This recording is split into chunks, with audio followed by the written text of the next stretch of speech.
I'm okay with that. Okay, so maybe what you can see now on the screen is what I would call a definition of total derivative. It's the sum of each separate channel's effect on the function. So by channel, I mean, like, what way does one variable affect another variable? So for example, here's a function z that is a function of x, which is a function of t. Z is also a function of y, which is a function of t. So the total derivative, the only reason you have this word total is because you want to make sure you've captured all of the ways that t could affect z. And it'll depend on the function. In different functions will have different ways, different channels. But for this one that I've written, look at the second bullet point here.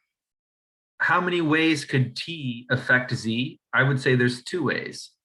T could change x, and x will change z. Or t will change y, and y would change z.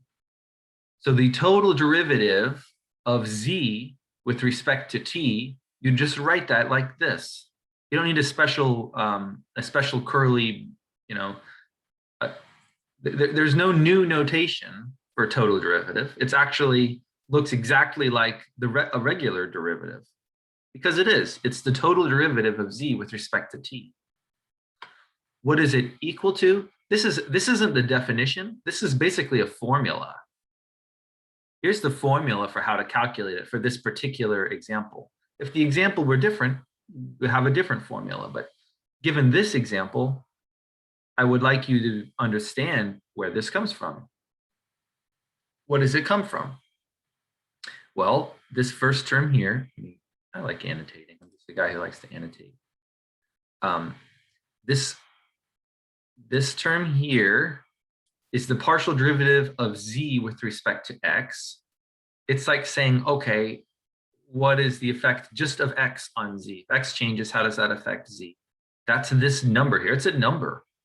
And you multiply that number by this number, dx dt. That's really just saying, how does changing t affect x? If you multiply those together, that's how derivatives work, actually. If it's t changes x and x changes z, you don't add those together, you multiply those together. So this is like the x channel, right? When I say channel, I mean not like a TV channel, but like the way that t is affecting z. T is affecting z through the x channel here. You find that numerically, multiplying these two numbers together. But there's also a y channel. And that is, t can change y and y can change z. You find these numerically, these derivatives. You guys see why the first one's partial and the second one's not partial? Why are these d's curly and these d's not curly? There's an answer to this. Maybe you can't really tell what I'm asking. Is it because they're partial derivatives?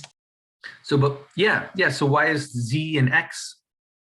Why is this a partial derivative, but this is not a partial derivative? Is it because x is a piece of z, and then you have to multiply it by the, or I don't know. How about this? Why isn't this curly? Why isn't this curly dx over curly d2? Why isn't it a partial derivative?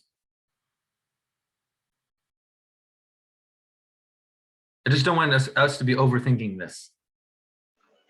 The answer is that the derivative of x is a function of one variable.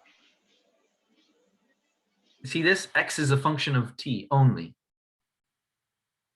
That's why you can use regular d's here, dx over dt. How about z? Is z a function of one variable? No, z is a function of two variables. That's why z is is partial. Z is curly, but this x dx dt is not. If for some reason this were x were not just a function of t, maybe it were a function of t and another variable like u, because u comes after t and u, then these would be curly. Because you would want to know what's the effect of t on x and then x on z. If x were a function of more than one variable, okay, that's fine. This would be curly in that case. I don't want you to think that this, is the definition and it's always true. No, it just happens to be true in this example that I've given you. But what is always true is that you can multiply these derivatives if they work in the same way that the chain rule works. If you've already familiarized yourself with the chain rule in terms of using substitution, if I gave you something like what's a derivative of e to the x squared, you might think of that, well, let's just call u equals x squared, and that's let me just write what I'm saying here. If you wanted to take the derivative of e to the x squared, hopefully you might even say, okay, let u equal x squared, and really I'm just taking the derivative of e to the u, and then because of the chain rule, I also need to multiply that by du dx.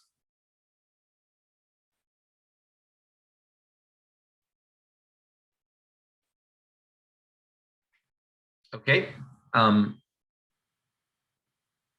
it's this multiplying by du dx here that comes from the chain rule when you just do it with a single variable function. And for a multivariable function, that's what this second thing here, multiplied by dx dt, for the same reason that z is a function of x is a function of t here. If u equals x squared, this is a function of u, but u is a function of x. That's why you need to add this times du dx. It's the same reason you need to add, or not add, but multiply by dx dt there. You guys have any questions about about this sort of definition? It's not a definition, but this is a formula. But maybe this is a better definition, the top one. Do you guys have any questions about that? I'll be right back.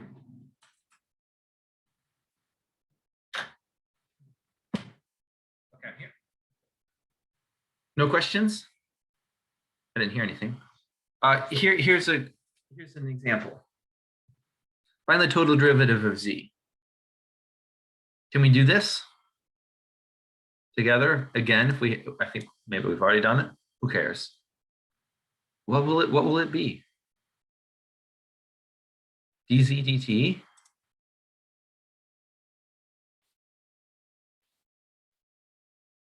equals what? I know it's dz dt because I'm asking for the total derivative. Maybe I should have said it here. Find the total derivative with respect to t of this function. I'll try to be clear if there's a question I'm asking you, but if I, you could have reasonably assumed I meant the total derivative with respect to t, because t is this variable that appears more than once. And also, it wouldn't be an interesting problem any other way. Okay, so we want to know what dz dt is going to be. Can you guys help me here? We're doing the total derivative now, so you should think of that as the sum of the derivatives from each channel of the function of z. Well, there's this x channel and there's the y channel. So let's just do the x channel first. What's the derivative that comes from the x channel? Is anyone paying attention? Guys, can you guys hear me? Is it partial z over, or partial x over partial z times partial x over partial z? The partial derivative of z with respect to x. Is that what you mean? Yeah. Yes. Yeah, that's right. And then multiplied by the derivative of x with respect to t. Yes. This. Yes, I can. Okay, now let's actually calculate that. So let me be clear. You'll never actually calculate dx dt, and I'm telling you this in the hint. Your answer will just include the terms dx dt. You can't try to simplify dx dt. You just have to leave it dx dt. But this other one you can solve for. What is the partial derivative of z with respect to x? Can you look at this formula here and tell me what the partial derivative of z with respect to x is? 2xt. 2x, you mean times t? Yeah, or no, it's 2x of t or whatever the function. 2x of t, that's fine. Yeah, yeah. And actually, I don't really care if you put the of t there or not. You know, this writing x of t is just a way to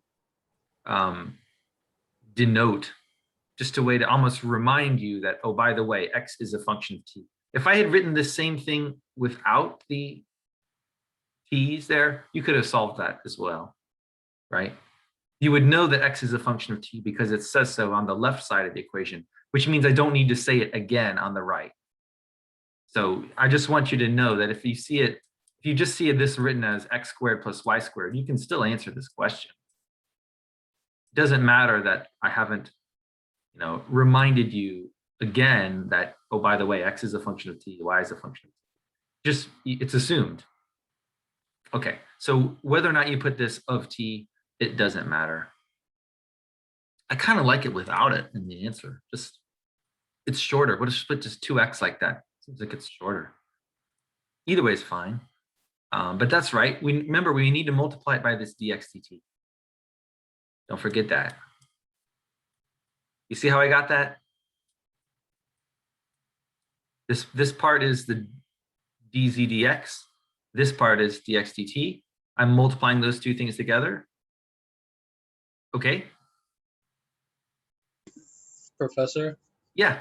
I have a question. So why wouldn't you apply the chain rule to that? So why wouldn't it be like 2x times dx? So yeah, so why for the second part, why wouldn't it be just 2x times dx over dt? It is. No, 2x. so that's for the partial. I'm saying why wouldn't we apply the chain rule when you're taking the derivative of x respect to t? Why wouldn't you use the chain rule when you're finding x, the derivative of x with respect to t? Well, you basically are. I guess I'm either not understanding your question, or I think the answer, if I understand you correctly, is actually you are using the chain rule, and that's where this dx dt comes from. This term dx dt comes from the chain rule, basically, that says if I'm going to take the derivative of x squared plus y squared, it's going to be 2x times whatever the derivative of x is with respect to t. That's what we've written. Okay, okay. You want to use the chain rule again? That would be wrong. There isn't like another chain rule because what Yeah, I understand now. Okay, yeah, cool. Let's finish this. What's the second part of this? The y channel. What's the part of this total derivative that comes from the y channel? Is it What'd you say? he was saying 2y times dy over dt, I think. That's right. 2y times dy dt. You see how we got this? Total derivative. The x channel is written all here. The y channel is written here. There's no other channels. There's no other ways that t affect z. If there were, make sure you include them. But in this problem, there aren't. What if it was z of x of t, comma, y of t, comma, w of t, right? That would be another channel. That would be a third channel that would need to be included in this total derivative, but it's not there. Also, there could be a direct channel. A direct channel would be z is a function of x of t, y of t, and t, directly t. In that case, you just do the partial derivative and there's no dt term. That you can ignore that. but it would still be there. But this is the right answer. Everyone see I have that? a quick question. Yeah. Sure, go ahead, Kai. I know like we keep dx dt, dy dt. Do we ever like end up solving those? Like, Oh, mean, will I ever actually have you plug in numbers for dxdt? yeah. Sure. I could ask that. Yeah, that's a great Okay. question. Basically you're asking, will you ever have to go further than this? What if I told you, what if I gave you an expression for x of t? What if I said this, x of t equals the natural log of t squared plus 1, right? Then could you and I said something like this, y of t equals just something simpler. How about 3t squared? Okay. Now you could find this total derivative exactly in terms of t if you wanted, or x, y, and t. But to answer your question, Kai, will you ever? Is it ever required of you as somebody who can do mathematics to go the next step and actually find what dx dt are and dy dt are? Yes, that could be asked of you. And in this example, if I didn't just give you this first formula, I also gave you the second, third formulas. You know what's weird about this? You don't need a new concept of total derivative to answer this problem. If I gave you this, I need a different color. If I gave you this formula in red, this formula in red, and this formula in red, and I said find dz dt, you wouldn't have needed to learn what we just learned about total derivatives. Why? You could have just plug in this formula for x of t everywhere where you see it, like this squared. You could plug in this formula for y of t everywhere you see it, 3t squared squared. And there would be no x's and no y's. You would just have z as a function of t. And you could take the derivative of it because you know how to take derivatives. Get what I'm saying? Yeah. The total derivative is actually the same as just the derivative. Yeah. And if I gave you this x of t and y of t and then said, okay, now you can find what dx dt is or what dy dt is, sure, I could ask you that. But it's also a little weird because then you could have answered this without the total derivative concept. But I'm not saying whether or not I'm going to ask you a question like that, because I could. You could get this far and say, well, let's find what dx dt is. Let's go back to black, and you'd say, oh, okay. At this point I could call it just x prime, but I'll stick to dx dt. And what is it? Let's have a little practice of derivatives here. 1 over t squared plus 1 times because of the chain rule, t 2t should be this. Right? That's what I get. And then dy dt, what do I get? 6t. Not 60, but 6t. Okay, so then, like to answer Kai's question, we'd be like, well, what if we need to actually find dx dt or dy dt? If I ask you to, then yeah, you do. And if I gave you the formula for x of t, you could. And then you could take this and plug it back into there. Take this and plug it into there. And you could get this more complete answer for what dz is. Does that make sense? Yeah, that makes sense. It's kind of interesting to me. I like this as like an educator, somebody who thinks about math, is that there would be two separate ways to solve this problem. One way to solve this problem would be use the total derivative, calculate this, then find these individual derivatives and plug them back in and you get the answer. That's one way to solve it. The other way to solve it would be completely remove x and y from the problem by using substitution. Like I said earlier, you could eliminate x using substitution, you could eliminate y using substitution, and then just solve this as a straight up differentiation problem, dz. And you would get the same answer. You get the same answer. unless you made a mistake, but you should get the same answer. You guys have any questions about this? This is kind of the simple one. They will get harder. Let's look at a harder one because I want you to be able to do harder ones. By the way, there's the answer. And even I even said this, if you were given a formula like x of t equals t squared minus 2t, this is the point that I was making. Then you could, and Kai asked about, then you could plug in 2t minus t, because that's the derivative of this, for dx dt in the final answer. I exactly made this point, but with a different x of t on my own with annotation. Okay.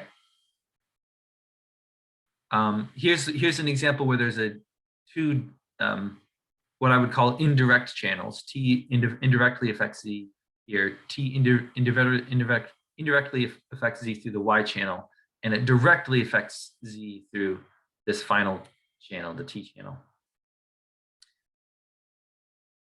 And notice that the indirect channels, there is no dt over dt on this last term. It sort of doesn't matter, right? But it's not there.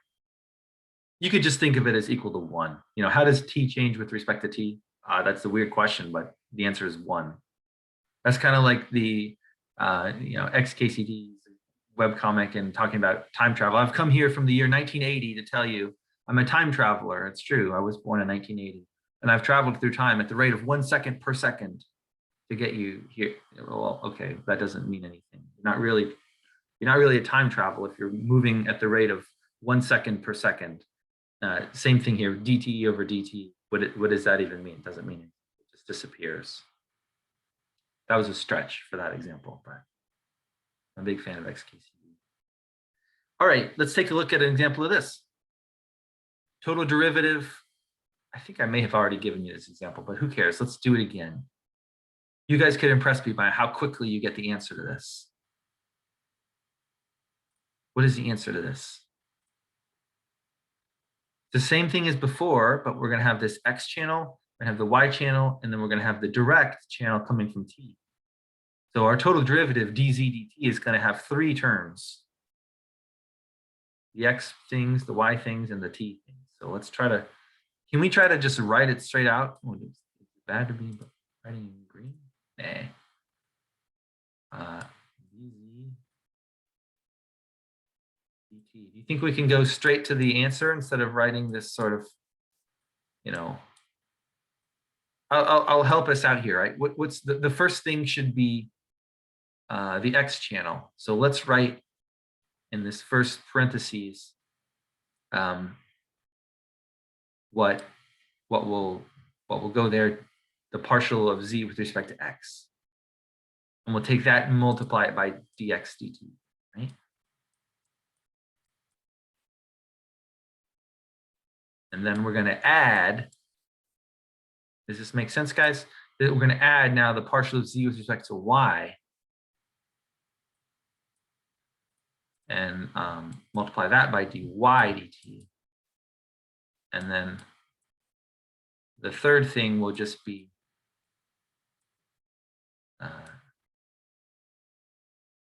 the partial of z with respect to t. What goes here? Which one are they at? 1 o'clock. Would it just be y of t? Right here? Or- And how about for simplicity now we drop the of t's? I like that you're saying it. I think you're Kai, because it's, remember what I said before, that's really just a reminder that y is a function of t. So you could say y of t, you're right, but just so that we don't have to write as much, let's just drop the of t's. You think the answer is y? I don't think that's correct. Don't forget there's an x here. Did you see this? Did you see that x? Okay. Oh, yeah, so dx, it would be, Someone help her out if you want. So she said y, and that's correct. There's a y. That comes from this part. This part gives you the y. It would just be plus x times y. X over y, that's not quite correct. 2t x of t over yt. 2tx over y is correct. Jonathan, I think you said that. Oh, See the how you do plus this? part. Remember, right? I wasn't looking at that part. Yeah. Oh yeah, this part right here is what you look at. And you realize we're just doing partial differentiation now. So you treat x as the changing variable and t and y are fixed. So the answer is 2tx over y. Oh, okay. That's what I'll write here. 2tx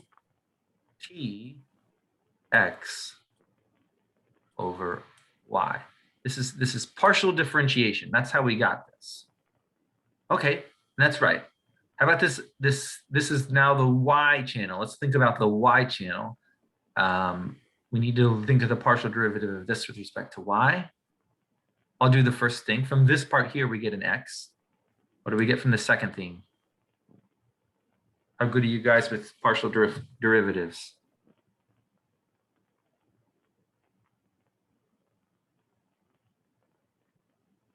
I'll give you a hint. It's minus something.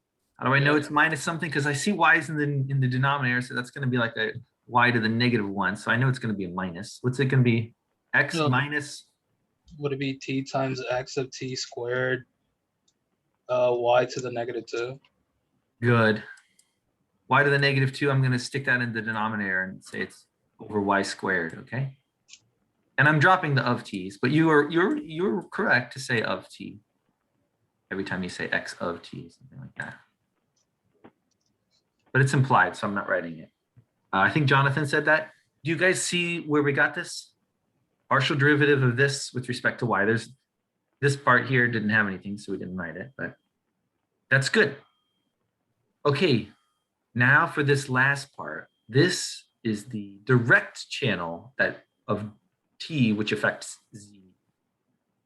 Do I need to worry about this for here? Should I be thinking, oh, wait a second, t, that's going to affect, the question is, I'm changing t, how does that affect z? Should you get to this point here and think, oh, well, maybe I need to include this because x is a function of t, and if t changes, it'll change x. So should this have something because of this first term? The yes or no question. Should there be some component of the derivative of this first term here in this parentheses here? No. Correct. Does everyone see why that's a no? Or Yes, it's true that t affects x and x affects z, but we've already taken care of that. That's what's happening over here. We don't need to include that again. In fact, it would be wrong to include that again. That's the whole point of the total derivative, is to say, let's break it down into its individual channels. We shouldn't be like confusing ourselves with, wait a second, if I'm looking for dz dt, curly, this is the difference between a curly d and a straight up d. Here's a straight up d z dt. That's going to have all these effects. But the curly d z, curly over curly dt, that's not going to have anything for this part. We can just ignore this part for this, what goes in this third parentheses. That's what Jonathan said, and he was correct. I hope the rest of you either, agreed with him and didn't want to say, or if you didn't understand it, now you do, hopefully. And I'm willing to explain it further if anybody wants me to. I have a quick question. I get that. How did you get the y squared in the denominator again? Sure. This y is actually like y to the -1 power. When you take the derivative of something, it becomes y to the power reduced by 1. So -1 becomes -2. Oh, yeah. And anything to the -2 power, that's the same as dividing by y squared, dividing by it squared. So rather than writing y to the -2, I sort of think it looks better, but that's just me. You could have written y to the -2. I would have counted it right. Okay. Got it? Thank Yeah. you. Yeah. So, and then I asked you this question about, okay, the last parentheses, should it include anything for this? For t, the answer was no. That's not a direct channel of t affecting z. Those are indirect channels, so forget about that. How about for this term here? Yes, there will be something from that term there. You see, there's a t right here. Because of this t, we do need to think about this term. In fact, what will it be? It will be x squared over y. It's kind of easy to deal with it because it's just, t is a linear thing here. to take the derivative of this with respect to t, it just becomes x squared over y. And please don't get confused that, like, what about these t's? Why did you drop these parentheses t and parentheses? I just dropped those for notation purposes. So I didn't want to bother writing them. Takes too much time. Okay. We're not done yet. What about this term? I think that's pretty easy to take the derivative of that with respect to t. 9t squared. I'm not even gonna wait for an answer because I know you guys can do that. I'm grading your homeworks and things, and you guys do pretty well on that stuff. So that's the answer. You guys see how we got this answer? Cool.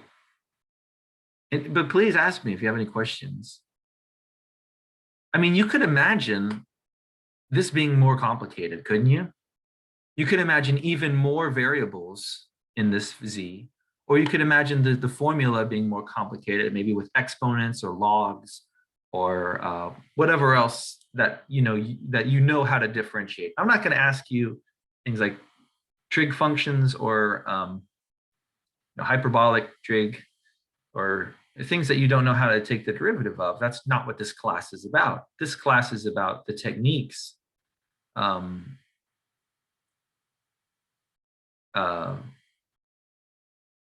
so of total derivative, for example, is a technique that I want you to understand without necessarily being able to do any possible total derivative, because I understand there's some very complicated functions out there that I'm not asking you to learn those other differentiation rules. Okay.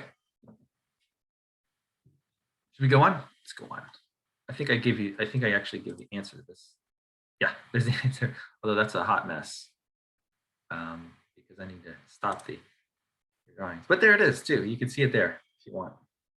I don't know why I didn't put a parentheses over the, I know why, you don't need it for the last one, but this is the same answer that we got ourselves, which is good. Otherwise, it'd be weird if I didn't give the right answer. I think I do want to do this example. I think I have time, 108. This is the national income model. I think I've talked about it before, but let me talk about it again. It says, it's from macroeconomics. It says that the total output of an economy, that's what Y is. How should we think of T? We can think of T as, it looks like time, but actually capital T is usually taxes. But it doesn't matter. Let's just be agnostic over what capital T is. It doesn't. You don't have to know exactly what it refers to, but Y as a function of T is equal to C. I will tell you that C is consumption. The amount of consumption of all of the Americans combined is a function of Y of T, but it's also a function of T. So this C is a function of two variables. And importantly, T enters in two different places. And it enters directly, there's a direct effect of T on C, but there's also this indirect effect. T affects Y, which affects C. And already this is kind of this is a model, where it isn't solved. This is not a model that has been solved because I'm not giving you Y. If let's say the endogenous variable here is Y and C, usually C and Y are endogenous variables. You can tell that because they don't have the subscript on them. Whereas I and G, I is for investment, G is for government spending. Those have subscript zeros on it, and we can think of that as those are being exogenous. But I'm actually not asking you to solve the model right now. I think I did in an earlier exam and earlier homework. But now I'm asking a different question using the same model, which is, what's the total derivative Y with respect to T in terms of the partial derivatives of C? And you can write these partial derivatives as C subscript Y or C subscript T. And the question is just simply find an expression for dy dt. That's it. That's all you have to do in this example. You will need to use the concept of total derivative, because if you're taking the total derivative of something with respect to t, if there's ever any term that has multiple channels, like there does here for c, then you need the total derivative, okay? Like if you just saw this, if this didn't have multiple channels, you could solve this problem just by taking the derivative of it, sort of, and then, sort of like take the derivative of both sides of the equation. That's one way to attack a problem like this. Like, what do I do? You're taking the derivative of y. It's like you're taking the derivative of both sides, but that's okay. Because this one has two channels for c, that means even for y, you might say, well, y is only a function of t. Why do I need to do this? Why do I need to use the total derivative? Because y is just a function of t. Well, you don't for y. For y, you'd be okay, but for c, you do need the total derivative concept, okay? Because you can look at it and see, aha, there's these two channels. Done with talking about it. Let's actually do it. Let's actually do this problem. Anybody have any suggestions for like the first step here?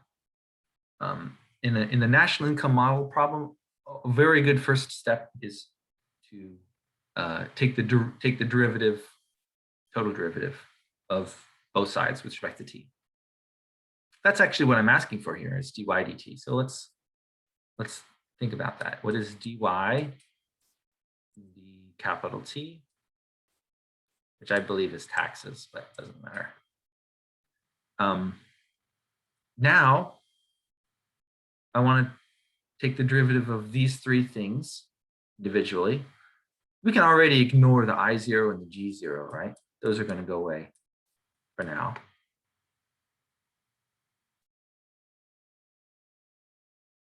I believe.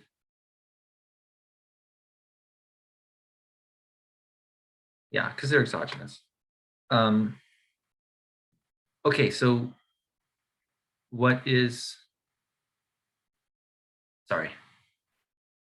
We need to take the derivative of c, the total derivative of c with respect to t. Can somebody help me with that? What should I write for that?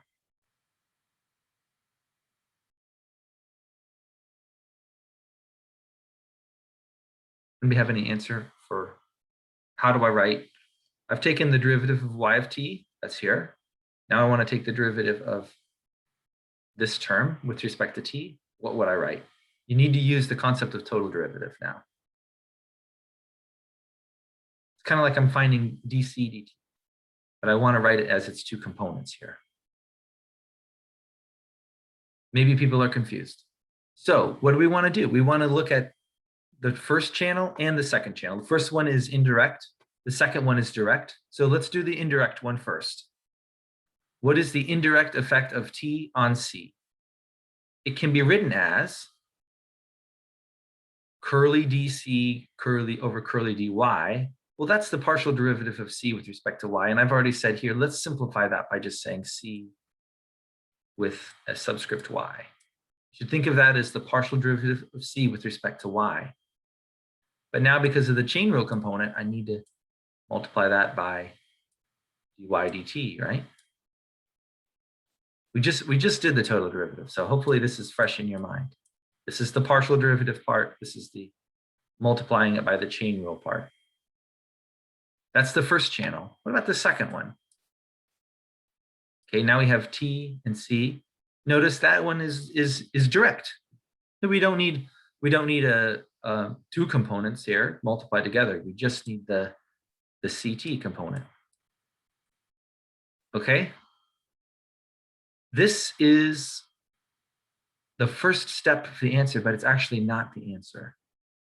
And the reason is the thing I'm searching for, which is dy dt, appears on both sides of this equation. And if I ask you a question like this, I actually want you to solve for dy dt, not just give me this relationship here where dy dt exists on both sides. You should actually solve for dy dt. How would you do that? Well, how about subtract both sides? Subtract this term here from both sides. So instead of, the cy times dy dt, let's subtract it and it'll appear on the left side of the equation. And if you allow me to be a little slick here, this is what it's going to look like. All right, I subtracted cy times dy dt from both sides of the equation. I got this. If I want to solve for dy dt now, I'll just factor it out. Will you allow me to be even slicker here? No, I should write it. What do I have? If I want to factor this, what would I get? Dy dt times 1 minus cy equals ct. So then the answer is dy, this is capital T, equals ct over 1 minus cy. Oh, that's not a good cy, but that's our answer. So the answer to this question here is what I've circled right there. dy over dt is ct over 1 minus cy. And you get this by using the concept of total derivative to attack this function c. I want to take the derivative of c, but not just any derivative. I want to take the total derivative. And that'll give me these multiple components. And some terms have dy dt in them. I just combine those terms on the left side of the equation, factor out the dy dt, and divide through everything else. And that's how I get the answer. You guys, does that make sense? I mean, this is a real macroeconomic concept too. It says, if T is taxes, that means the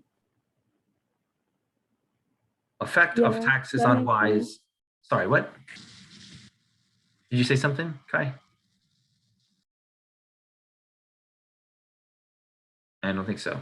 At least you'd have to say it again. But please let me know if you have any questions about how I got this, dy dt.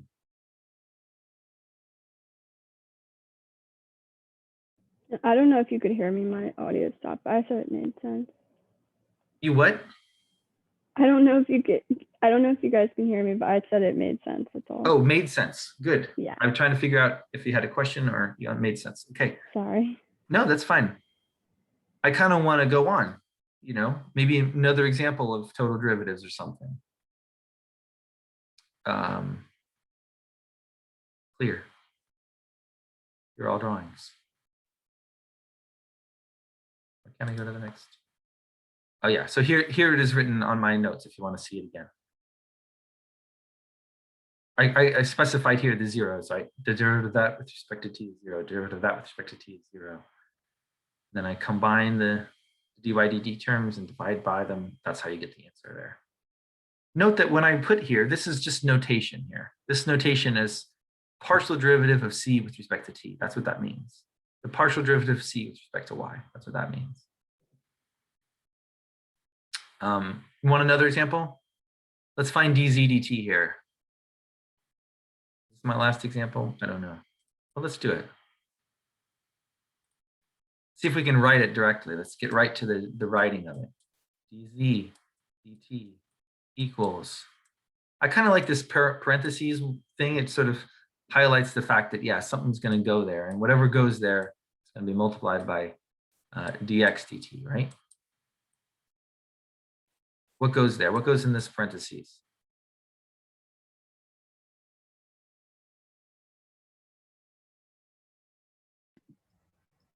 T times e to the x times y, and then times y, was it dx over dt or something like that? Times y times dx over dt. That is correct. Is this what you meant? Yeah. I like having the y over there, but yes, this is correct. This is the partial derivative of z with respect to x. The t is there. The e to the xy is still there, but I also need this y here because I'm multiplying it. E to the u, where u is xy, is going to give me one more y. That's where that y comes from.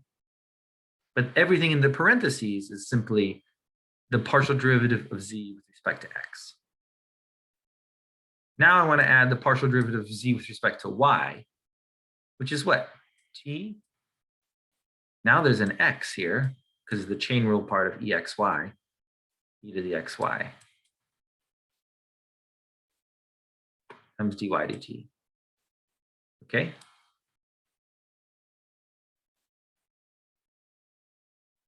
And then what's the last part? One more. You don't really need parentheses for the last part since it's not being multiplied by anything, but it's up to you. What's the last term here? Is it e to the xy? That's correct. Thanks, Tommy. E to the xy. That's it. That's the answer. You see how we got that? Here's the x channel. Here's the y channel. Here's the t channel. We've captured all of the ways that t could affect z. Because of that, it is the total derivative. 122. Okay, good job, guys. I think what I would like to do is show you some problems with parameters in them. And I think that I realized this, that, yeah, there's the answer. I realized this in thinking that I'm going to give you a take-home exam. And in order to me to make the take-home exam a little bit harder and less, like I don't want it to be where you can just put it into a calculator and get the answer easily. So one way for me to do that is to include parameters in the problem. And by including parameters in the problem, it's just, it sort of forces you to do the math actually yourself and show me the math, because unless you have a very complicated program to solve these problems for you, you won't be able to. Okay, so does this sound like a good idea? Just to help you practice for the midterm, let's look at some problems with, no, not that one. Where'd it go? Just some, where'd it go?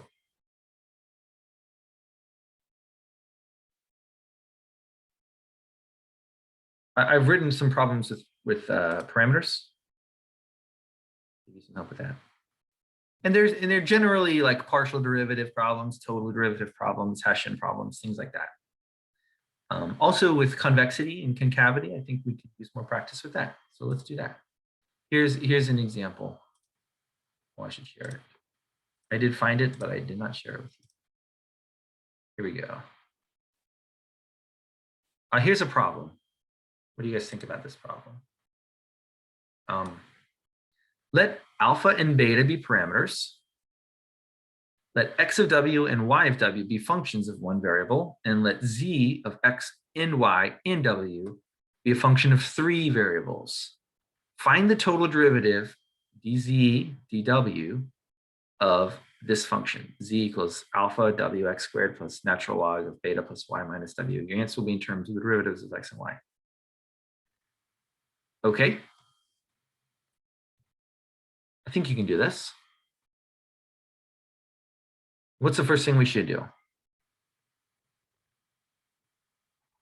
I made the next slide something that's just repeating this problem, but only to give us more space to do it.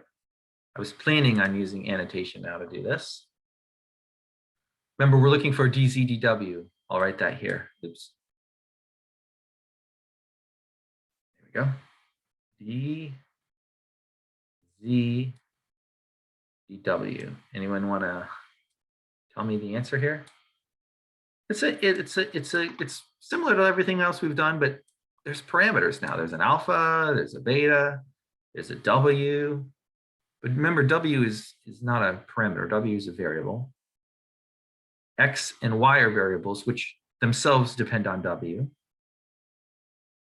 So what should I put here? dz dw equals, I like this method of writing parentheses. It's like conceptually, it might help us realize, see more of you. Nope, nobody's got the video on. I think the parentheses help conceptualize like whatever I'm going to write here. This is this first term.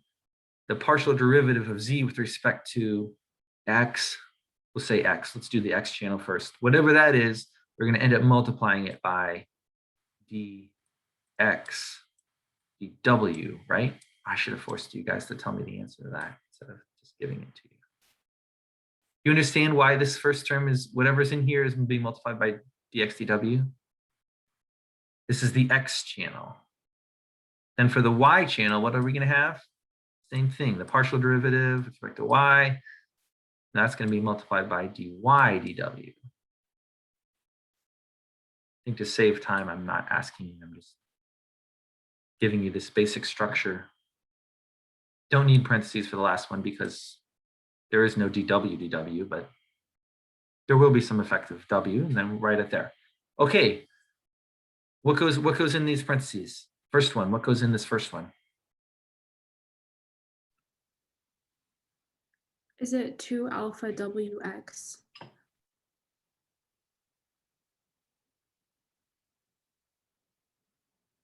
2 alpha. I like it. I agree. You took the derivative of z with respect to w, the partial derivative. I'm sorry, with respect to x. 2 alpha wx, and there's no other x's? Looks good. About in the second one. 1 over beta plus y minus w. Now this is Amina. He's on a roll. That is correct. That is the partial derivative with respect to y. There's nothing from this term. There's no y's in that term. But from this term, the natural log of something, the derivative of that is 1 over the something. And because there's no chain rule part here at the top, because the derivative of y is 1 with respect to y. So yeah, that's it. How about the w part here at the end?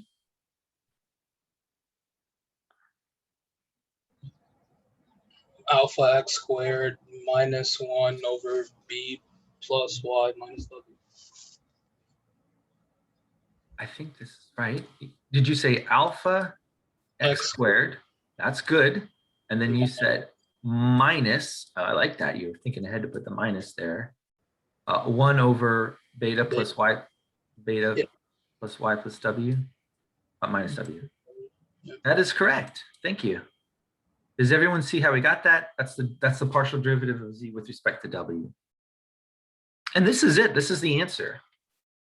And so what? It has a bunch of parameters in it. It has an alpha there, it has a beta there. Maybe I'll ask you, once you do this, I might ask you another thing like, okay, what is it about alpha? What is it about beta? I could ask, maybe ask, when is dz dw positive? And I'll say, at the point x equals 1, y equals 1, w equals 1, beta equals 1. When is dz dw positive? I don't know. That's a weird question, but I could ask it, right? And what would you do there if we're looking at this point? Let me just write out what I just said. I don't know why I like 1. 1 is easy.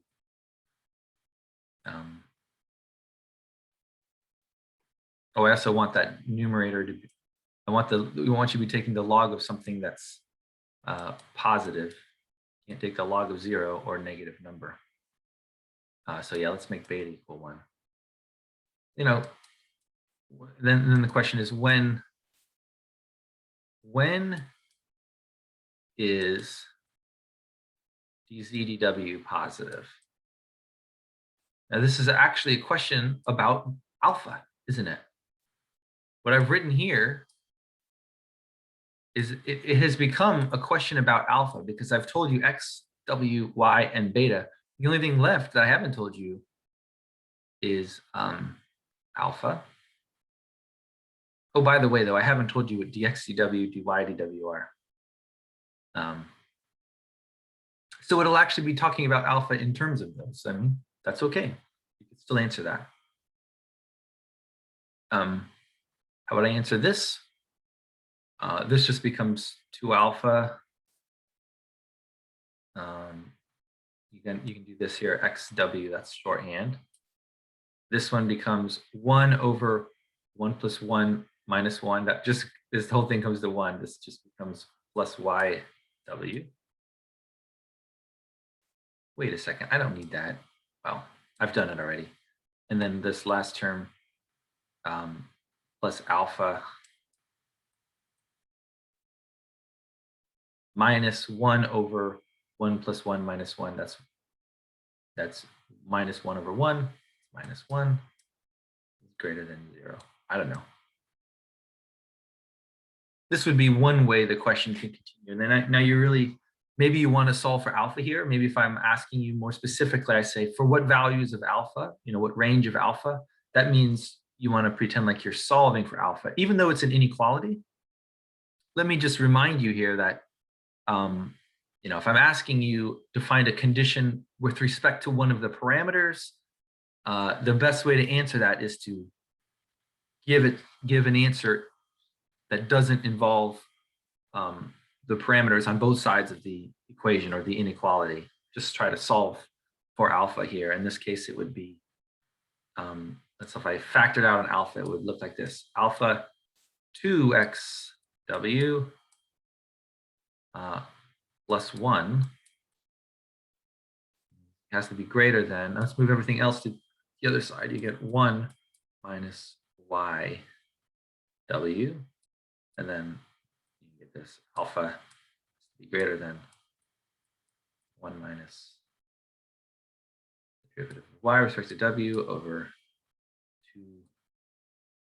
2xw plus 1. Okay, that would be like sort of an answer in the best way to say, like, okay, what values of alpha has to be bigger than this? If it's bigger than this, then dw is positive.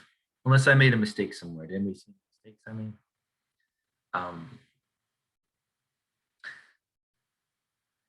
does that make sense?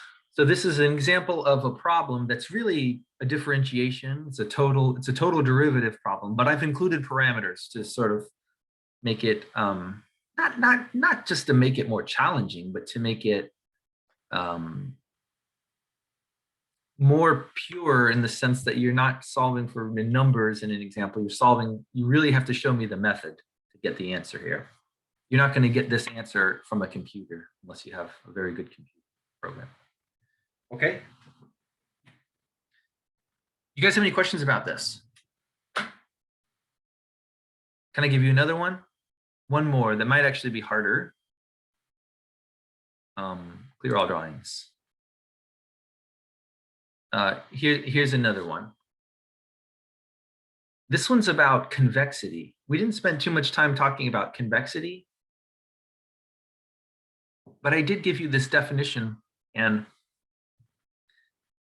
one way to tell if a function is convex, and that was to look at the Hessian matrix of the function. So take a look at this problem. Tell me if you had to think about how to solve this. So take a second to think about it. What would you do to try to solve this problem? Find a condition for the parameters alpha and beta that will make the function f of xy equals alpha x to the fourth plus beta y squared plus alpha xy minus beta xy convex at the point 1, 1.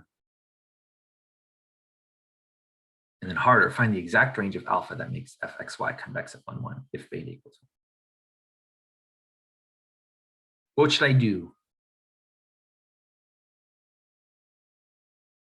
What's the first stab at this problem? Like, oh gosh, what do I do? How about this? Any ideas? To find the derivative. Okay, what derivative? I like where you're going. What derivative? Like f xx, f x Good. y, f y y.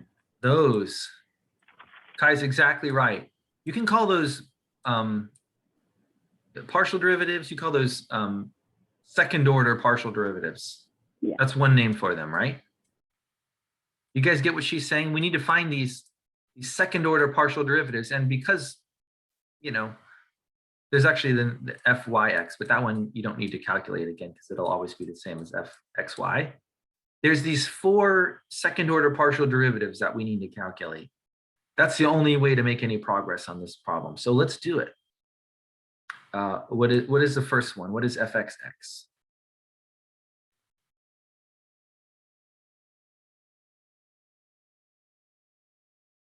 Would it help to find out what fx is first?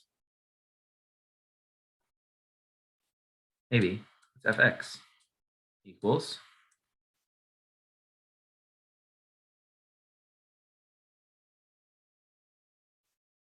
You guys thinking about this?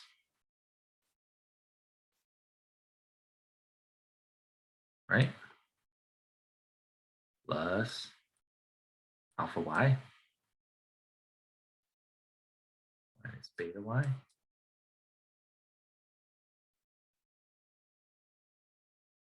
you agree with this? This is the partial derivative of f with respect to x. Yeah. Great. Don't get confused by these parameters. Like, what do I do with these parameters? Just treat them like numbers. That alpha gets preserved there. It's being multiplied by that, so it'll be multiplied by this. Same thing with this alpha, it's there, and that beta comes there. You're going to work with those later, but for now, you just treat them like numbers. Fy, I'll not wait for you guys to tell me the answer. I'll just write it. 2 beta y plus alpha x plus minus beta y, beta x. Good. I think that is the fx and fy. Now we have a better chance at maybe reading off what fxx is. We don't have to do 2 derivatives in our head. We can just do the 1 from this. What's fxx? 12 alpha x squared. Thank you. 12 alpha x squared, and that's it. Because these other things don't have any x's in them, so that's correct. Which one should we do next? Fyy? Do fyy next. Is that equal to?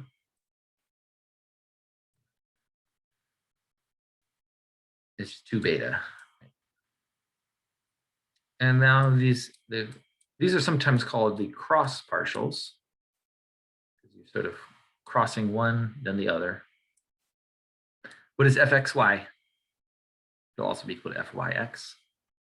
In other words, you can either take the derivative of this thing with respect to y, or the thing of this thing with respect to x. You'll get the same answer either way.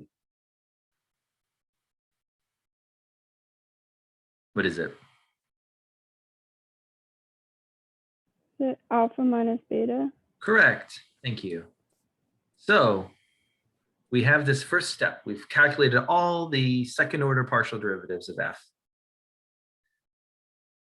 That is what we're going to need, because the question asked us to find out when it's convex. And unless you know a better way to find out where something is convex, I think you should look at the second order partial derivatives. And there's these conditions. Let me remind you of these conditions. The first one is that you can actually either take fxx or fyy, it doesn't matter. One of those has to be positive. They actually both have to be positive. So, but maybe it's easier to just look at the 2 beta one, right? Let's be consistent. And I think in the slides I said fxx, even though it was arbitrary, but let's just pretend you didn't know it was arbitrary and you had to stick with this. So what has to be true is that has to be positive for it to be convex. Right now we're asking, when is it convex? By the way, guys, if I had said concave, this would flip, right? This said concave, then the fxx expression should be negative, not positive, but it says convex, so it's positive. And if you're ever confused about that, just think of a one-dimensional function, and convex is kind of like concave up, and concave is kind of like concave down, and maybe the second derivative rule will make sense to you. Okay, so this is one thing that has to be true. Maybe I'll put this in a big green box. We need this to be true. What is the other thing we need to be true? Other thing we need is that the determinant of the Hessian is positive. The determinant of the Hessian. How will we get that? So like make the Hessian. You want to make the Hessian? Okay. Let's make the Hessian. Should I clear drawings when we make this Hessian? Otherwise, okay. I don't know. I don't think I'll have enough room. clear all drawings. And another thing is I have a clean page here. More room to write things on. And do I have time? Oh no, I don't have time. It's 1:41. Goo. Okay, we can do this. Just don't waste time. How about this? The Hessian looks. We got these numbers just earlier. 12 alpha x squared goes in the top left. This was alpha minus beta. This one also is alpha minus beta. And then this is FYY, which was, I think, 2 beta. That's it. Okay, that's the Hessian matrix. The determinant of that should be positive. So what is the determinant of the Hessian matrix? You should remember this. It's the, these two terms multiplied by each other minus these two terms multiplied by each other. What does that get you? So let's look at, let's remind ourselves what we're trying to find here. The determinant of the Hessian should be positive. Okay, now let's write that out. The determinant of the Hessian is 24 alpha beta x squared. That's a lot of terms in it. It's okay though. 2 of these terms are parameters, alpha and the beta, and then x is actually the variable of interest, one of the variables. Okay, that's this term times this term. We have to subtract that by this term times that term. That's simply alpha minus beta squared.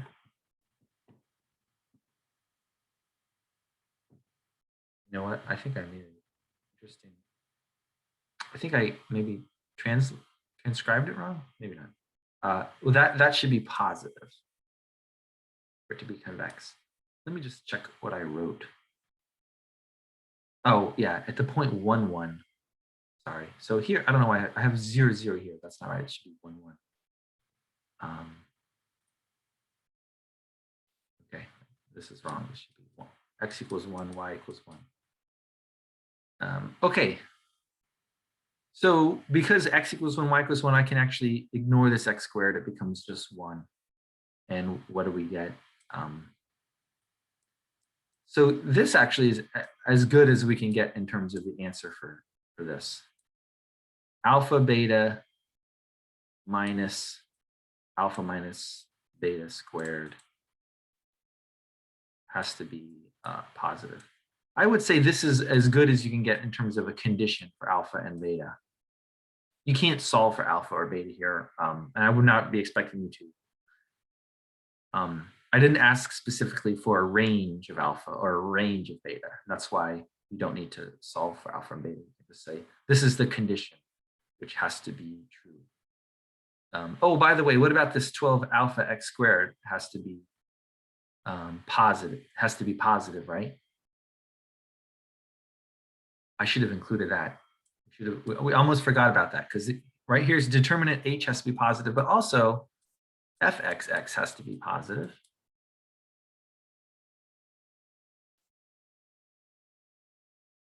And this can only happen when alpha is positive. You guys see where this second condition comes from? Alpha has to be positive from this fxx term. You might say, well, if it was arbitrary, what if you looked at the fyy term instead? Wouldn't you get this? Wouldn't you say that beta has to be positive? Well, actually, beta does have to be positive as well. Because if you think about it, think about this term here, 24 alpha times beta. If alpha were positive, but beta were negative, then this whole thing would be negative. You're subtracting a positive thing, so the whole thing would be negative. There's no way it would ever be greater than 0. So alpha is greater than 0. That implies, you actually don't have to write it because it's implied. I'll write it for you now, but it's implied. Alpha positive and beta positive, and this term. That's the answer to this question. It was a question about convexity. Then what's the condition that will make this function f convex? And the answer is, it's kind of complicated, but it's all of this. 24 alpha beta minus the quantity alpha minus beta squared, that should be positive. If that's the case, then the function is convex. I see that I've run out of time, but I want to stick around. If anyone has questions, I want to answer any questions about this one or sort of any other problems you might be having. How is everyone doing here in terms of questions about material that could be on the midterm? Or this problem we just did? Anybody have a question about this problem we just did? As a reminder, the question was, find a condition on alpha and beta that makes the function f convex at the point 1, 1. That was the question, and this is the answer. Okay. And this is the type of question that I might ask on a midterm, not because I really want you to have to mess with parameters, but because it makes it a lot harder for you to just plug in a graphing calculator type program and get the answer when there's parameters in it. Even though you could even check this with a you could say, well, what happens when alpha equals 1, beta equals 1, something like that. You could check yourself after the fact, but getting this answer, I think you would need to use the math that I've taught you or similar math. How do you guys feel? Have any questions? Nobody's saying anything. You got to go to your next class? No, I don't have questions. I have another class after this, but so let's talk about what will happen on Thursday. I want to spend a little bit more time on Thursday. I'm going to give you guys more time on Thursday to just review and ask questions. And then so I'll make the exam available towards the end of class on Thursday. How about that? And then, also give you some time to read over the questions and clarify anything. And then I'll be gone. Then you'll be on your own. Well, not totally on your own. You can always email me if something comes up in between. Yeah. Do you have any I know there's practice problems. Would those be good to review? Yeah, I put some practice problems on Blackboard. I think they Okay. would be good to review. I mean, this too also is a practice problem. Here's Yeah. you might want more problems. There's definitely more in the book, in the Sid Thayer textbook or the Chang Wainwright textbook.